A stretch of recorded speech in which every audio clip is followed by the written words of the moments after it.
दोस्तों, मेरे चैनल तंत्र ज्ञान सागर में आपका एक बार फिर से हार्दिक स्वागत है। कर्ण पिशाचिनी साधना तंत्र विद्या की एक अत्यंत गुप्त और शक्तिशाली साधना है, जिसे करना बहुत ही सावधानी और गुरु की देखरेख में आवश्यक होता है। यह साधना व्यक्ति को त्रिकालदर्शी बनाती है, यानी भूत, वर्तमान और भविष्य की घटनाओं को जानने की क्षमता देती है। कर्ण पिशाचिनी एक पिशाचिनी यक्षिणी है, जो कान के माध्यम से साधक के संपर्क में आती है और उसके प्रश्नों के उत्तर देती है।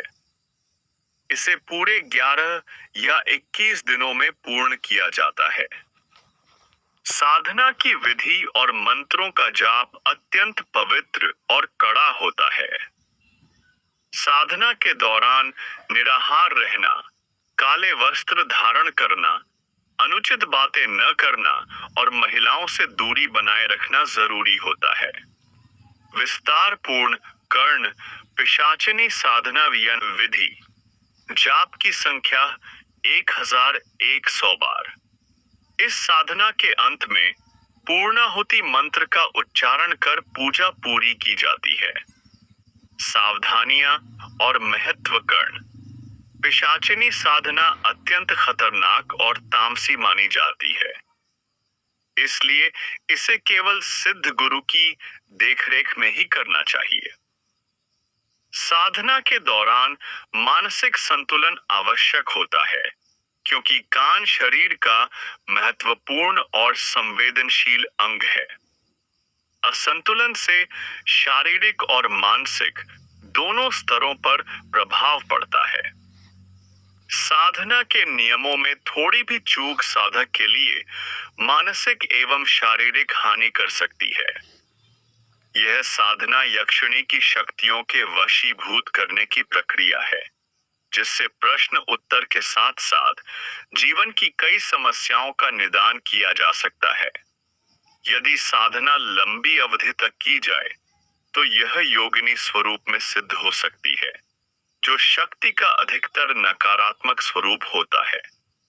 कर्ण पिशाचिनी साधना विद्या को समझदारी, विश्वास, गुरु मार्गदर्शन और संयम के साथ ही अपनाना चाहिए, क्योंकि इसके दुष्परिणाम बहुत गंभीर होते हैं। यह साधना विशेषकर उन लोगों के लिए है जो गहरे तांत्रिक ज्ञान रखते हैं और सही अनुष्ठान विधि का पालन कर सकते हैं। कर्ण पिशाचिनी साधना के चरणबद्ध नियम और अनुष्ठान क्रम निम्नलिखित हैं, जो इसे सुरक्षित और प्रभावी बनाने के लिए आवश्यक होते हैं। साधना के चरणबद्ध नियम। स्नान और शुद्धि। साधना प्रारंभ करने से पूर्व और प्रतिदिन सुबह स्नान करना आवश्यक है। स्नान से शरीर और मन में शीतलता आती है, जिससे साधना में एकाग्रता बढ़ती है। एकांत एवं मौन। साधना एकांत और शांति वाले स्थान पर करनी चाहिए। साधना के दौरान यथासंभव मौन का पालन आवश्यक है, ताकि ध्यान भंग न हो। यदि विवाहित हैं, तो भी अकेले साधना करें। वस्त्र और आचरण। साधना के समय काले वस्त्र पहनना चाहिए और सभी अशुद्ध कार्य, जैसे झूठ बोलना, गुस्सा करना, नशा आदि से बचना चाहिए। आसन का चयन। स्थिर और स्वच्छ आसन पर बैठना आवश्यक है, जैसे पद्मासन या सिद्धासन। पांव हिलाना या अस्थिर बैठना वर्जित है। माला और मंत्र जप। मणिमाला या 108 माला से मंत्र जाप करें। जाप के दौरान माला को बिना घुमाए एक एक माला संजीदगी से गिनें। जप की संख्या गुरु द्वारा निर्देशित होती है। दिशा और समय। प्रातः काल ब्रह्म मुहूर्त में पूर्व दिशा की ओर मुख करके जप करना उत्तम माना गया है। भोजन और व्रत। साधना के दौरान निराहार रहना या हल्का भोजन करना चाहिए। मासिक धर्म और अन्य अशुद्धि के दौरान साधना रुकी जाती है। बिना गुरु के साधना करना उचित नहीं है। गुरु से मंत्र और विधि ग्रहण कर सही मार्गदर्शन लेना अनिवार्य है। कर्ण पिशाचिनी साधना का अनुष्ठान क्रम शुभ मुहूर्त और स्थान चयन दीपावली, होली या ग्रहण के समय शुभ दिन चुना जाता है। स्थान स्वच्छ, शांत और भय रहित होना चाहिए। प्रारंभिक पूजा गाय के घी के दीपक से पूजा प्रारंभ करें। सिंदूर से त्रिशूल बनाएं और उसे थाली में रखकर कर्ण पिशाचिनी देवी को आह्वान करें। मंत्र जाप क्रम हर दिन अष्टादश या 21 दिन तक निर्धारित संख्या में जाप करें। प्रारंभ में 1100 बार मंत्र जप होता है, धीरे धीरे बढ़ाकर अधिक संख्या तक जाता है। ग्वार पाठे का उपयोग साधना के दौरान ग्वार पाठे के गूदे का ध्यान पूर्वक लेपन किया जाता है, जो साधक के शरीर में ऊर्जा संतुलन बनाए रखता है।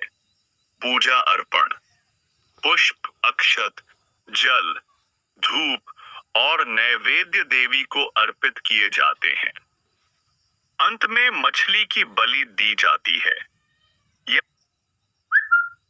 आप लौंग, कपूर और गुड़ घी मिलाकर आम गूलर आग की लकड़ी के कोयले की अग्नि बनाकर उसमें एक कर्ण पिशाचिन मैं हॉटने किस आपको भोजन दे रहा हूं, आप इसे स्वीकार करें और मेरा काम करें, जिसके बिना यह साधना पूर्ण नहीं मानी जाती। दीपदान और पूर्णाहुति साधना समाप्ति पर दीपदान किया जाता है। मंत्र से पूर्णाहुति होती है। साधना के बाद नियम अनुष्ठान समाप्ति के बाद स्वयं को शांत रखें। किसी से विवाद या अशुभ कार्य में न पड़ें। मन और कर्म को पवित्र बनाएं। सावधानियां मासिक धर्म, गर्भावस्था, मानसिक रोग की अवस्था में साधना न करें। अनुष्ठान से पूर्व और समय समय पर गुरु की सलाह लें। त्रुटिपूर्ण साधना से मानसिक या शारीरिक हानि संभव है। यह विधि और नियम कर्ण पिशाचिनी साधना को सुरक्षित और प्रभावी बनाने के लिए आयुष्य आवश्यक है। साधना के दौरान संयम, श्रद्धा और गुरु की उपस्थिति अनिवार्य है, ताकि साधना सफल हो सके और हानि न हो। तो कृपया मेरे चैनल तंत्र ज्ञान सागर को लाइक, कमेंट और शेयर करें, ताकि यह विधि हर जरूरतमंद तक पहुंचे। साथ ही आने वाली रहस्यमय साधनाओं व ज्ञानवर्धक मंत्रों के लिए चैनल को सब्सक्राइब करना बिल्कुल न भूलें। अपना अनुभव और सवाल जरूर कमेंट करें, जिससे हम आपको और अच्छे से मार्गदर्शन दे सकें। अब आगे आते हैं। सर्वप्रथम एक माला अपने गुरु द्वारा दिए एक मंत्र का जाप करें। उसके बाद शाबर मंत्र ओम कानन कुंडल भगवा भेष आदि शक्ति की आती